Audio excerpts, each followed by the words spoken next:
بسم اللہ الرحمن الرحیم قال رسول اللہ صلی اللہ علیہ وسلم المسلم اخو المسلم. ترجمہ: حضور صلی اللہ علیہ وسلم کا ارشاد ہے مسلمان مسلمان کا بھائی ہے. اگلا سوال ہے مدنی گروپ کے لیے. مسلمان خاموش ہونے کے بارے میں احادیث پیش کریں.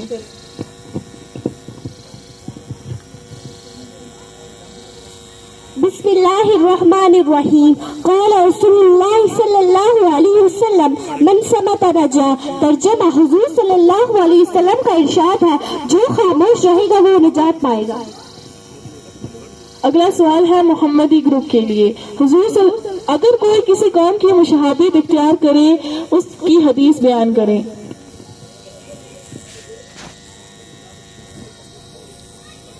بسم اللہ الرحمن الرحیم قال رسول اللہ صلی اللہ علیہ وسلم من تشبہ بقوم فهو منهم. حضور صلی اللہ علیہ وسلم کا ارشاد ہے جو شخص کسی قوم کی مشابہت اختیار کرے گا وہ انہی میں سے ہوگا.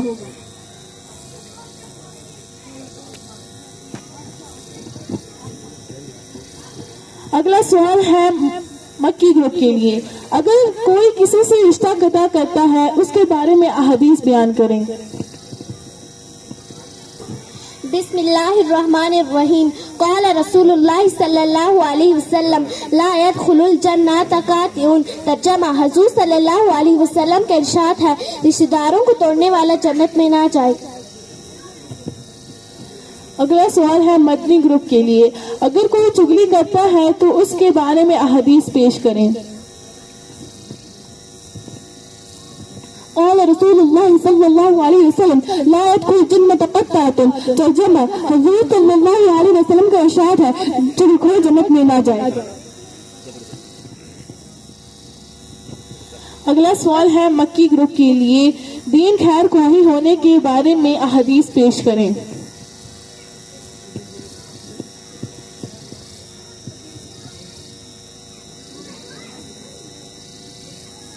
بسم اللہ الرحمن الرحیم قال رسول اللہ صلی اللہ علیہ وسلم الدین النصیحہ. حضور صلی اللہ علیہ وسلم کا ارشاد ہے دین خیر خواہی کا نام ہے.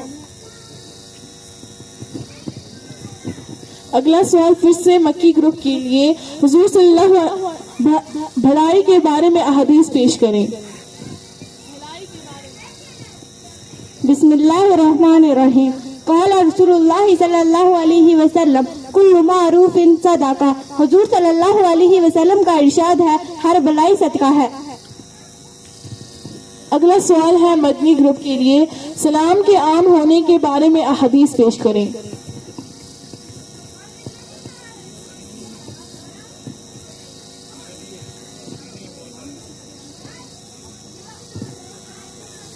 اعوذ باللہ من الشیطان الرجیم بسم اللہ الرحمن الرحیم قال رسول اللہ صلی اللہ علیہ وسلم افشوا السلام بینکم. حضور صلی اللہ علیہ وسلم نے ارشاد فرمایا آپس میں سلام کی رواج کو عام کرو.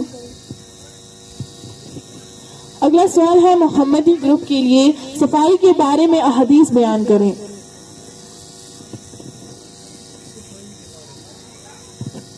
بسم اللہ الرحمن الرحیم قال رسول اللہ صلی اللہ علیہ وسلم الطہور شطر الایمان. حضور صلی اللہ علیہ وسلم کے ارشاد ہے صفائی آدھا ایمان ہے.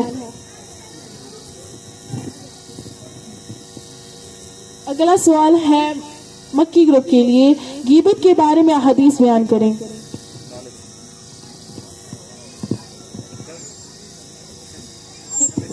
بسم اللہ الرحمن الرحیم قال رسول اللہ صلی اللہ علیہ وسلم الغیبۃ اشد من الزنا. حضور صلی اللہ علیہ وسلم کا ارشاد ہے غیبت کا گناہ زنا سے بھی بڑھ کر ہے.